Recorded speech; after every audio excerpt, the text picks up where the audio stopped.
အားလုံးကောင်းသောညနေခင်းမှာကြွားရောက်လာတဲ့ဧည့်သည်တော်လူကြီးမင်းများဖိတ်ကြားထားတဲ့အထူးဧည့်သည်တော်များနဲ့မိတ်ဆွေပေါင်းသင်းများကျောင်းသူကျောင်းသားများအားလုံးဒီနေ့ကနေဂါရဝပြုနှုတ်ခွန်းဆက်တာပါတယ်ကျွန်တော်နာမည်ကတော့ Fritz Frederick Joe ပါကျွန်တော်ကတော့ဒီ AES မြန်မာရဲ့ Chairman နဲ့ Founder ဖြစ်ပါတယ်ကျွန်တော်လည်းရှေ့ကဆရာနှစ်ယောက်လိုပဲဒီ SAE မှာဒီ Audio Engineering ပညာရပ်ကိုသင်ကြားခဲ့ပါတယ်ဆိုတော့ဒီ program နဲ့ပတ်သက်ပြီးတော့ကျွန်တော်အသေးစိတ်မပြောပြခင်ကျွန်တော်ရဲ့ဒီတွေ့ကြုံလေးကျွန်တော်ဖြတ်သန်းခဲ့ရတဲ့အရာလေးဒီ audio engineering ကိုဘာဖြောင်းတက်ရောက်ခဲ့လဲဆိုတာလေးကိုအနည်းငယ်ဝေမျှပေးချင်ပါတယ်ဆိုတော့ကျွန်တော်ကလည်းငငယ်တုန်းကတခြင်းတွေကိုအရင်နှစ်သက်ခဲ့တဲ့သူတယောက်ဖြစ်ပါတယ်တခြင်းနားထောင်တာကြိုက်တယ်အဲ့တုန်းကလည်းဦးလေးတော်တွေကလည်းချင်းတွေကက်ဆက်နဲ့နားထောင်တော့ကျွန်တော်လိုက်နားထောင်တယ်ကြိုက်တဲ့တခြင်းဆိုရင်ပြန်ပြန်ရစ်ပြီးတော့နားထောင်တယ်ပေါ့နော်အဲ့ဒါမဲ့အမကျွန်တော်ရဲ့မိဘတွေက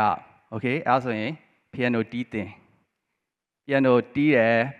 မတက်ဘူးဘာလို့ဆိုပြင်းတယ်အတန်းတွေ skip လုပ်တယ်ပေါ့နော်ဒါ piano မတက်ဘူးဒါဆိုရင်တော့ဟိုចောင်းသားတွေလိုပေါ့နော်ဂီတာတီးပေါ့ဆောင်းရှိတွေမှာလမ်းတွေမှာဂီတာတီးလို့ရအောင်ပေါ့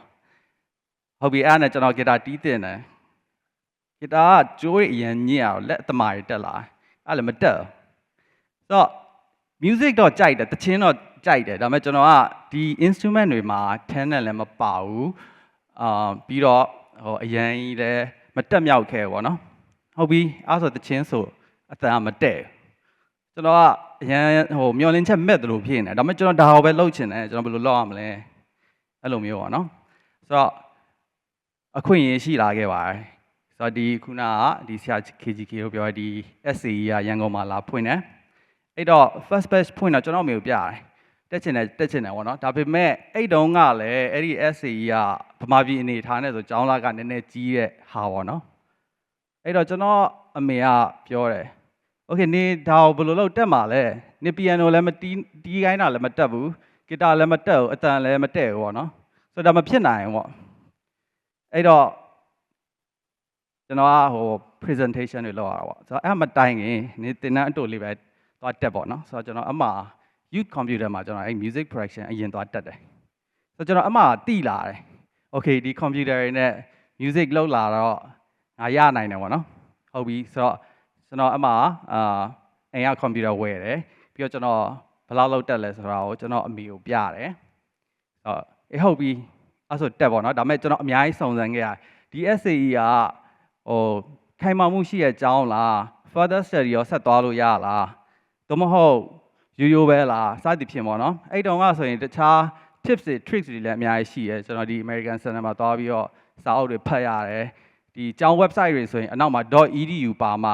စိတ်ချရတယ်ဆိုရဲဟာတွေပါတယ်အဲ့လိုမျိုးတွေရှိတော့ဒါတွေအကုန်လုံးကိုလည်းကျွန်တော်အမေကိုပြတာအကုန်လုံးလုံခြုံစိတ်ချမှုရှိရပေါ့နော်ဆိုတော့ကျွန်တော်အဲ့ဟာကိုတက်ခဲ့ကျောင်းရောက်သွားတယ်ကျောင်းရောက်သွားတော့အမကျွန်တော်အတန်းထဲကလူတွေကအကုန်လုံး music background ရှိတဲ့လူတွေပဲဂီတာတွေတီးတတ်တယ်တချင်းဆိုတတ်တယ်အတန်ကောင်းတယ်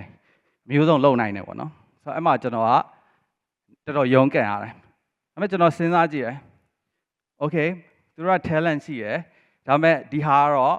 အကုန်လုံးတစ် level ထဲမှာတင်ကြားရတာပဲသူတို့လည်းဒီကနေစတင်တယ်ငါလည်းဒီကနေစတင်တယ်ဆိုတော့ဟိုလုပ်လို့ရတယ်ပေါ့နော်ဆိုတော့ကျွန်တော်အဲ့ creative education ကိုကျွန်တော်တေချာလေးသင်ယူတယ်ကျွန်တော်ဟို grade တွေကောင်းအောင်လုပ်တယ်ပေါ့နော်ဆိုတော့သူကနှစ်ချီတက်ရတာဖြစ်တဲ့အတွက်ကြောင့်မလို့လူတွေကတဖြည်းဖြည်းပင်ပန်းလာတယ်ပြီးတော့ဒီအရန် passion မဖြစ်တဲ့လူတွေ drop out ဖြစ်သွားပြီးတော့မှအောင်တဲ့ percentage ကတော့ဒီနည်းတာပေါ့နော်ဆိုတော့အဲ့ထဲမှာကျွန်တော် first ရခဲ့တယ်ပေါ့နော်ဆိုတော့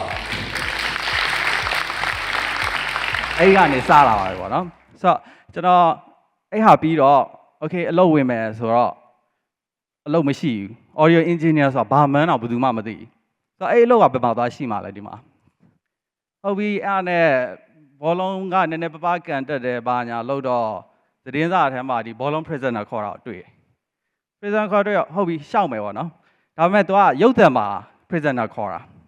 ဆိုတော့ဘောလုံးအကြောင်းကလည်းကျွမ်းတယ်ပေါ့နော်အမှကျွန်တော်အမေကကျွန်တော်ဘာပြောလိုက်လို့ဆိုနေ့ရဲ့ SAE certificate ပါထည့်ပေးလိုက်တယ်အဲ့ဟိုဟာထဲမှာအမှန်ပါပဲကျွန်တော် interview ပထမခေါ်တယ်ကျွန်တော်ဘောလုံးပွဲကျွန်တော်ကဟိုတိုင်းရင်းသားလည်းဖြစ်တော့နည်းနည်းအတန်ဝဲတော့ ဘောလုံးပွဲအဲ့လိုမျိုးပေါ့နော်ပြောတာတိတ်သူများတွေလောက်တော့တိတ်ပြီးတော့မချောမွတ်ဘူးဒါပေမဲ့ကျွန်တော် second interview နောက် final interview ပါပါတယ်အဲ့နောက် final interview ကတော့ဒီလူကြီးတွေ director ဆိုဒီ company ရဲ့ director ဆိုရဲနဲ့ interview လုပ်တာပေါ့ဆိုတော့သူတို့ကကျွန်တော်ရဲ့ SA certificate ကိုကြည့်ရောငါတို့ radio station လောက်ရောမင်းလုပ်မလားဒီဘောလုံးပွဲပဲလုပ်မလားဆိုတဲ့ဟာဖြစ်လာဆိုတော့အဲ့ရနေတစ်စင် career ဖြစ်သွားဆိုတော့ဒီလက်မှတ်ကြောင့်ကျွန်တော်ကဒီအလုပ်ကိုဝါနာပိုင်းပညာရပ်ကိုတက်ရတယ်အဲ့တက်တဲ့ဟာနဲ့အဲ့အလုပ်ကိုပြန်လုပ်ရတယ်ပေါ့နော်အမှဇက်လန်မပြီးသေးပြန်အောင်ဆိုတော့ကျွန်တော်တို့ဒီဟာစလာတော့ဒီလို audio ပညာရပ်ကိုကျွမ်းကျင်တဲ့လူတွေအများကြီးလိုလာဆိုတော့ဒီဟာကအဲ့အချိန်မှာ SC ရလည်းပြီးသွားတော့လူတွေမရှိတော့ဘူးဆိုတော့ကျွန်တော်တို့ဒီမှာဒီ recruit လုပ်တဲ့အခါမှာအခက်အခဲတွေရှိလာဆိုတော့ကျွန်တော်တို့မှာအနည်းဆုံးဒီ IT ကျွမ်းကျင်တဲ့လူတွေကိုကျွန်တော်တို့ပြန်ခေါ်တယ်ပြီးတော့အဲ့ဒါကို training ပေးတယ်အဲ့လိုပဲလုပ်ရတာပေါ့နော်ဆိုတော့အဲ့ဒီမှာအခက်အခဲတွေတွေ့လာတယ်ဆိုတော့ကျွန်တော်ဒီဟာတွေလုပ်ပြီးတော့နောက်ပိုင်းဒီ